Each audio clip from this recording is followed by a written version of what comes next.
যে দীর্ঘ প্রায় 20 বছর আমরা জনসমক্ষে জামাত ইসলামীর কোনো কর্মসূচি নিয়ে মাঠে থাকতে পারি নাই। বিশেষ করে বিগত 15 বছর আমরা বলা যায় কারারুদ্ধ ছিলাম, নির্যাতিত ছিলাম। মামলা, হামলা, গুম, খুন উপেক্ষা করে আমরা কিশোরগঞ্জের রাজনীতিতে সক্রিয় ছিলাম। আমাদের মতো করে আমরা কাজ করেছি এবং জনগণের কাছে সংগঠনের দাওয়াত নিয়ে গিয়েছি। জনগণের সুযোগ সুবিধার সাথে আমরা সম্পৃক্ত ছিলাম। কিশোরগঞ্জের অগ্রগতি উন্নয়নের জন্য আমরা কাজ করেছি, কিন্তু যেভাবে করা দরকার সেভাবে করতে পারিনি। জুলাই আগস্ট বিপ্লবের পর আল্লাহ তাআলা আমাদেরকে একটি মহা সুযোগ করে দিয়েছেন। এই সুযোগের প্রথম দিকেই কিশোরগঞ্জের সংগ্রামী জনতাকে অবহিত করার লক্ষ্যে আমরা এই কর্মী সম্মেলনটির আয়োজন করেছি।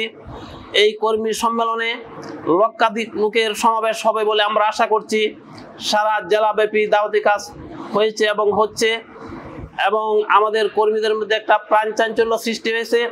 কিশোরগঞ্জের সংগ্রামী জনতার মধ্যে আমরা একটা স্বতঃস্ফূর্ততা লক্ষ্য করছি। এই ঈদে জামা জুতো অ্যাকসেসরিজের ডিসকাউন্ট, একটা আগ্রহ, উদ্দীপনা, উৎসাহ লক্ষ্য করছি। আমাদেরকে দল, মত, ধর্ম, বর্ণ নির্বিশেষে সকলেই উৎসাহিত করছেন, সমর্থন করছেন, সহযোগিতা করছেন।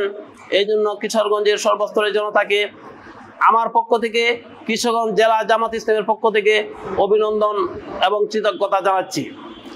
জামাত ইসলামী একটি সাংবাদিক বান্ধব দল এবং কিশোরগঞ্জ সংগঠন তার ব্যতিক্রম নয়। ব্যক্তিগতভাবে আমি এক সময় ছাত্র জীবনে সাংবাদিকতা করেছি, রেডিওতে, টিভিতে এবং জাতীয় কয়েকটি পত্রিকায়, আঞ্চলিক পত্রিকায়। এই হিসাবে সাংবাদিকদের সাথে আমার আলাদা একটি সম্পর্ক রাজনৈতিক জীবনের শুরু থেকেই ছিল, এখনো আছে এবং ভবিষ্যতে থাকবে।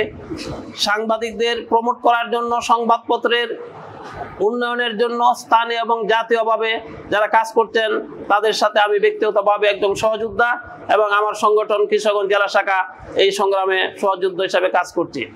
আমি আপনাদেরকে অবহিত করতে চাই, আমাদের এই সম্মেলন হবে শান্তিপ্রিয়, সুশৃঙ্খল।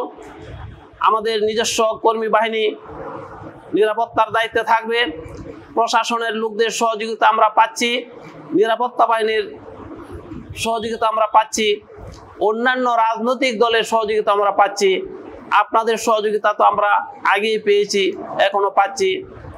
আমরা আশা করি সকলের সম্মিলিত প্রচেষ্টায় আগামী দিনে বাংলাদেশ কেমন হবে, বাংলাদেশ মানবিক বাংলাদেশ হবে, সন্ত্রাস মুক্ত বাংলাদেশ হবে, মাদক মুক্ত বাংলাদেশ হবে, তার একটি নির্দেশনা এই জনসভা থেকে আমরা পাব। এই লক্ষ্যে আমরা কাজ করছি।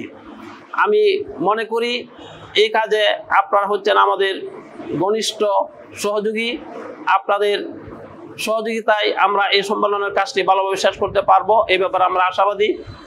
আমরা আশা করি যে আপনাদের মাধ্যমে এই সম্মেলনের সঠিক চিত্র, নিউজ জাতীয় এবং আন্তর্জাতিক পত্রিকায়, স্থানীয় পত্রিকায় উঠে আসবে এবং এদেশের মানুষ, বিশ্বের মানুষ কিশোরগঞ্জের এই ঐতিহাসিক কর্মী সম্মেলন সম্পর্কে জানতে পারবে।